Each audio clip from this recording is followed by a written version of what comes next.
Hey guys, welcome to our channel. Bharat Electronics லிமிடெட்லேருந்து ஒரு செம்மையான ஜாப் ஆப்பர்ச்சுனிட்டி வந்திருக்கு.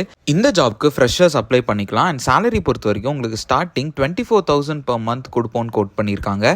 ஸோ இந்த ஜாப்க்கு எப்போக்குள்ளே அப்ளை பண்ணணும் அண்ட் யாரெல்லாம் அப்ளை பண்ணலான்னு தெரிஞ்சுக்க இந்த வீடியோவை ஃபுல்லாக ஸ்கிப் பண்ணாமல் பாருங்கள். அண்ட் நீங்கள் இப்போ தான் ஃபர்ஸ்ட் டைம் எங்கள் சேனலுக்குள்ளே வரீங்க அப்படின்னா எங்கள் சேனலை சப்ஸ்கிரைப் பண்ணிக்கோங்க. அண்ட் இந்த வீடியோவுக்கு லைக் அண்ட் ஷேர் பண்ணிவிடுங்க. And without any further due, let's get started.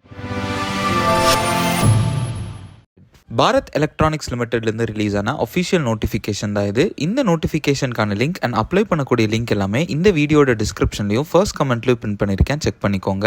BEL Bharat Electronics லிமிடெட்லேருந்து ரிலீஸ் ஆன நோட்டிஃபிகேஷன் இதுதான். இந்த ஜாப் ஒரு சென்ட்ரல் கவர்மெண்ட் ஜாப் அண்ட் டோட்டலாக 3 போஸ்டிங்ஸ்க்கு இந்த வேகன்சிஸ் விட்டுருக்காங்க. அது என்னெல்லாம் அப்படின்னு நம்ம இப்போ டீட்டெயிலாக பார்ப்போம். First, engineering assistant trainee. இந்த ஜாப்க்கு அப்ளை பண்ணுற candidates 3 years diploma in engineering முடிச்சிருக்கணும். எந்த டிசிப்ளினில் அப்படின்னா எலக்ட்ரானிக்ஸ் அண்ட் கம்யூனிகேஷன் டிசிப்ளினில். அண்ட் டோட்டலாக 8 வேகன்சிஸ் விட்டுருக்காங்க. அதை கம்யூனிட்டி வைஸாக பிரித்து கொடுத்துருக்காங்க, செக் பண்ணிக்கோங்க. அண்ட் இந்த ஜாபோட சேலரி பொறுத்த வரைக்கும் மந்த்லி 24,500லேருந்து 90,000 வரைக்கும் சம்பாதிக்கலான்னு கோட் பண்ணியிருக்காங்க. Next, technician job. இந்த ஜாப்க்கு நீங்கள் 10th 12th முடிச்சுட்டு ITI or 1 year apprenticeship course முடிச்சிருந்தீங்கன்னா இந்த ஜாப்க்கு எலிஜிபிள்னு சொல்லியிருக்காங்க. அண்ட் நீங்கள் எலக்ட்ரானிக்ஸ் அண்ட் மெக்கானிக் டிசிப்ளினில் முடிச்சிருக்கணும்னு மென்ஷன் பண்ணியிருக்காங்க. And total number of post 21. அது கம்யூனிட்டி வைஸாக பிரித்து கொடுத்துருக்காங்க, செக் பண்ணிக்கோங்க. இந்த ஜாப்க்கான சேலரி மந்த்லி 21,500லேருந்து 82,000 வரைக்கும் இருக்கும்னு கோட் பண்ணியிருக்காங்க. அண்ட் கடைசியாக ஜூனியர் அசிஸ்டன்ட் போஸ்ட். இந்த ஜாப்க்கு அப்ளை பண்ணுற candidates BCom or BBM course முடிச்சிருக்கணும்னு சொல்லியிருக்காங்க. And total number of post 3. இதை கம்யூனிட்டி வைஸாக பிரித்து கொடுத்துருக்காங்க, செக் பண்ணிக்கோங்க. அண்ட் இந்த ஜாப்க்கும் சேலரி 21,500லேருந்து 82,000 வரைக்கும் இருக்கும்னு கோட் பண்ணியிருக்காங்க. நெக்ஸ்ட், ஏஜ் லிமிட் பொறுத்த வரைக்கும் அப்ளை பண்ணுற கேண்டிடேட்ஸ் 28 வயசுக்குள்ளே இருக்கணும்னு மென்ஷன் பண்ணியிருக்காங்க. அண்ட் உங்களுக்கு ஏஜ் ரிலாக்ஸேஷனும் ப்ரொவைட் பண்ணுறாங்க.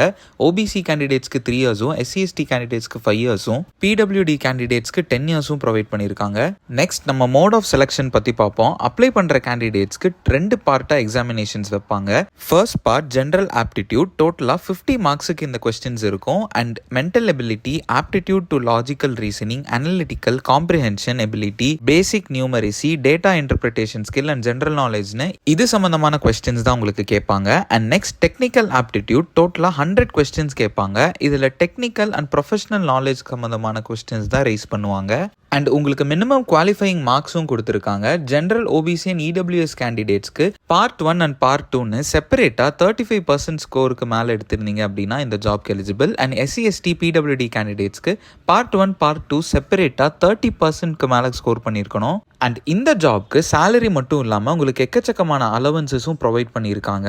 ஸோ சேலரி பொறுத்த வரைக்கும் 24,500 ப்ளஸ் அலவன்சஸோட சேர்த்து நீங்கள் 35,000 வரைக்குமே ஏர்ன் பண்ணலாம். நெக்ஸ்ட், இந்த ஜாப்க்கு அப்ளை பண்ணுறதுக்கு அப்ளிகேஷன் ஃபீஸ் இருக்குது. 250 + 18% GST நீங்கள் பே பண்ணுற மாதிரி இருக்கும்.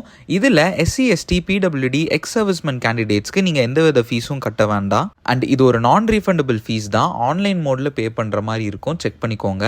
நெக்ஸ்ட், இந்த ஜாப்க்கு எப்படி அப்ளை பண்ணுறதுங்கிறத பார்ப்போம். இந்த ஜாப்க்கு அப்ளை பண்ணக்கூடிய லிங்க் நான் வீடியோட டிஸ்கிரிப்ஷனில் கொடுத்துருக்கேன். அந்த லிங்க்கை ப்ரெஸ் பண்ணீங்க அப்படின்னா டேரெக்டாக அப்ளிகேஷன் ஃபார்ம் போர்ட்டல் ஓப்பன் ஆகிடும். அண்ட் அங்கே நீங்கள் போய் அப்ளை பண்ணிக்கலாம். ஸோ இதை தொடர்ந்து நிறைய ஜென்ரல் இன்ஸ்ட்ரக்ஷன்ஸ் கொடுத்துருக்காங்க. அது எல்லாமே நீங்கள் செக் பண்ணி பாருங்கள். ஸோ நான் இந்த நோட்டிஃபிகேஷனோட ஃபுல் டீட்டெயில்ஸ் உங்ககிட்ட சொல்லியிருப்பேன்னு நம்புகிறேன். அண்ட் நீங்களும் ஒரு டைம் இந்த நோட்டிஃபிகேஷனை ஃபுல்லாக படித்து பார்த்துட்டு இன்ட்ரெஸ்டட் அண்ட் எலிஜிபிளாக இருக்கிற கேண்டிடேட்ஸ் இந்த ஜாப்க்கு அப்ளை பண்ணிவிடுங்க. உங்களுக்கு வேறு ஏதாச்சும் டவுட்ஸ் இருந்துச்சுன்னா கமெண்ட் பண்ணுங்கள். அண்ட் உங்களோட குவரிஸை இன்ஸ்டாகிராமில் ரைஸ் பண்ணுங்கள், லிங்க் டிஸ்கிரிப்ஷனில் இருக்குது. அண்ட் மறக்காமல் லைக், ஷேர் அண்ட் சப்ஸ்கிரைப் பண்ணிடுங்க. அப்போ தான் நாங்கள் டெய்லி போஸ்ட் பண்ணுற ஜாப் நோட்டிஃபிகேஷன் உங்களுக்கு வந்து சேரும். ஸோ நான் நாளைக்கு உங்களை இன்னொரு நோட்டிஃபிகேஷனோட மீட் பண்ணுற வரைக்கும் this is employment express signing off. Stay strong.